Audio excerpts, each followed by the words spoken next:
Good morning students. आज मैं इस वीडियो के माध्यम से आज मैं आपको अध्याय 4 पढ़ाने वाली हूँ। हड्डियाँ और मांसपेशियाँ, बोन्स एंड मसल्स। आज हम लोग हड्डियों और मांसपेशियों के बारे में जानेंगे कि हमारे शरीर में कितनी हड्डियाँ होती हैं, कितनी मांसपेशियाँ होती हैं, हड्डियों का क्या काम होता है, मांसपेशियों का क्या कार्य होता है। तो इस पाठ में हम लोग यही जानेंगे कि मांसपेशियों और हड्डियों के बारे में। सबसे पहले हम आपको बताना चाहते हैं कि यहाँ आप देख सकते हैं फिगर में ये जो येलो कलर में दिख रहा है ये आपका हो गया हड्डियाँ हैं, और इसके किनारे पे जो ये रेड कलर का दिख रहा है ये आपका मांसपेशियाँ हैं। ये क्या है? बोन्स है और ये मसल्स हैं। आप अपने हाथ से अगर आप अपने बॉडी में टच करेंगे तो आपको हड्डियों का महसूस हो सकता है। आप हड्डियां महसूस कर सकते हैं अपने बॉडी में, मांसपेशियों को भी महसूस कर सकते हैं। मांसपेशियां, मांसल, जहां मांस वगैरह आपको महसूस होता होगा वो समझिएगा आपकी मांसपेशियां हैं, और जो जगह आपको बहुत कड़ा महसूस होता होगा, कठोर महसूस होता होगा, वो समझिएगा हमारी हड्डियां हैं। यहाँ मैं बताना चाहूँगी ये कंकाल है। इसी प्रकार से सबों के शरीर में इसी प्रकार से हमारा शरीर जो है, शरीर के अंदर ये हड्डियां हैं, ये सभी मांसपेशियों से ढकी हुई होती हैं। तो मैं आप लोगों को अभी इस पाठ में मांसपेशियों और हड्डियों के बारे में बता रही हूँ। हमारा शरीर हड्डियों और मांसपेशियों से बना है। किससे बना है हमारा शरीर? हड्डियों और मांसपेशियों से। हड्डियाँ और मांसपेशियाँ शरीर को सुडौल और मजबूत बनाती हैं। हड्डियाँ और मांसपेशियाँ शरीर को क्या करती हैं? सुडौल बनाने का काम करती हैं और मजबूत बनाती हैं। अगर हमारे बॉडी में हड्डियाँ नहीं होती तो ना हम खड़े हो पाते, ना चल पाते, ना बैठ पाते, हम कुछ नहीं कर पाते। तो अगर हम खड़े हो पाते हैं तो ये हड्डियों की ही वजह से। हमारा शरीर का अगर सही आकार है तो ये हमारे हड्डियों की वजह से ही हमारा शरीर सुडौल दिखता है और मजबूत होता है।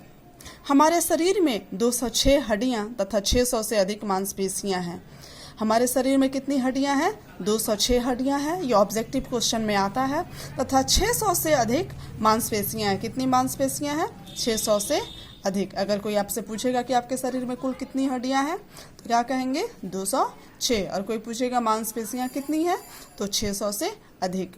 जो त्वचा से ढकी हुई रहती है, ये सभी किससे ढकी हुई रहती हैं? स्किन से ढकी हुई। देख सकते हैं यहाँ पर इस स्किन से ये सभी ढकी हुई रहती हैं। मांसपेशियों और हड्डियों की पहचान आइए हम करवाते हैं। आप अपने शरीर को छूइए, आप अपनी त्वचा को छू रहे हैं, छुएंगे। अब अपने बाएं हाथ से दाएं हाथ का ऊपरी भाग को जोर से दबाइए। या नरम, मांसल और लचीला लगता है। छूने पर आपको लग रहा होगा, महसूस हो रहा होगा, तो समझ जाइएगा ये हमारी क्या है? मांसपेशियां हैं। अब अपनी बाह व टांग को कठोरता से दबाइए, खूब जोर से इसको। बाह में जो हाथ है ऊपर में, उसमें आर्म में आपको जोर से उसको दबाना है और महसूस करना है। आप किसी कठोर चीज़ का अनुभव करेंगे, यहाँ पर किसी चीज़ का बहुत कठोर अनुभव करेंगे तो समझ जाइएगा वो क्या है? हड्डियाँ हैं। हड्डियाँ हमें शक्ति देती हैं और खड़ा होने में हमारी सहायता करती है। अभी थोड़ी देर पहले आप लोगों को बताए थे कि अगर ये हड्डियाँ नहीं होती तो हम सही प्रकार से खड़े नहीं हो पाते, चल नहीं पाते, दौड़ नहीं पाते, कोई कार्य नहीं कर पाते। तो हड्डियाँ ही हैं जो हमें शक्ति देती हैं, हमें खड़े होने में सहायता करती हैं। ये हमें चलने में, मुड़ने में, भार उठाने में और बहुत से कार्य करने में भी सहायता करती हैं। आप हाथों से लिखते हैं, किसकी वजह से? इन हड्डियों की वजह से। कोई सामान उठाते हैं, किनकी वजह से? इन हड्डियों की वजह से ही आप उठा सकते हैं। कुछ मांसपेशियां बहुत बड़ी होती हैं, ये हमारे बाहों और टांगों को शक्ति देने और गति देने में क्या करती हैं? सहायता करती हैं। इस हमारे बाह में आप देख सकते हैं, बाह में और हमारे टांगों में, पैरों में बहुत लंबी, बहुत बड़ी मांसपेशियां होती हैं जिसको शक्ति देती हैं और उसको गति करना मतलब चलने में उसको सहायता करती हैं। हमारी आँखों को गति देने वाली मांसपेशियां छोटी होती हैं। हमारे आँखों की गति देने वाली मांसपेशियां कैसी होती हैं? बिल्कुल छोटी होती हैं। अपनी हड्डियों तथा मांसपेशियों को पुष्ट रखने के लिए हमें व्यायाम और विभिन्न खेल खेलने चाहिए।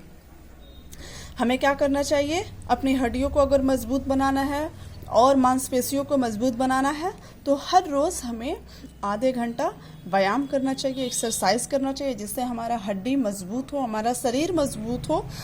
और हमें विभिन्न प्रकार के खेल खेलने चाहिए। आउटडोर गेम जो घर से बाहर जाके खेला जाता है वो खेल खेलना चाहिए, जैसे क्रिकेट, फुटबॉल, वॉलीबॉल। उससे हमारा शरीर मजबूत होता है, जिससे कि आप कहीं भी गिरे तो आपके हाथ पैर ना टूटे। नहीं तो अभी क्या होता है कि थोड़े से बच्चे ज़मीन पे गिरते हैं, किसी का हाथ टूट जाता है, किसी का पैर टूट जाता है। तो ये इसी वजह से होता है क्योंकि उनकी हड्डियां मजबूत नहीं होती हैं। तो हम विभिन्न प्रकार के खेल खेलेंगे और व्यायाम करेंगे तो हमारी हड्डियां मजबूत हो जाएंगी। तो इस पाठ में हमने हड्डियों और मांसपेशियों के बारे में पढ़ा। आप सबों को ये पाठ अच्छे से समझ में आया होगा। साथ ही मैं इस वीडियो को समाप्त करती हूँ। मैं बताना चाहूँगी कि आप लोगों को सारे चैप्टर्स का, जितने भी चैप्टर्स के नोट्स आप लोग को दे दिया गया है, उन सभी नोट्स को आप लोगों को फेयर कॉपी में लिख लेना है। बहुत जल्द आप लोगों से फेयर कॉपी लेकर आप लोग का कॉपी चेक किया जाएगा। और जिनकी फेयर कॉपी कंप्लीट नहीं रहेगी वो सोच सकते हैं उनके साथ क्या होगा। तो इसीलिए आप लोग जल्द से जल्द अपनी कॉपी को फेयर कर लीजिएगा। Thank you.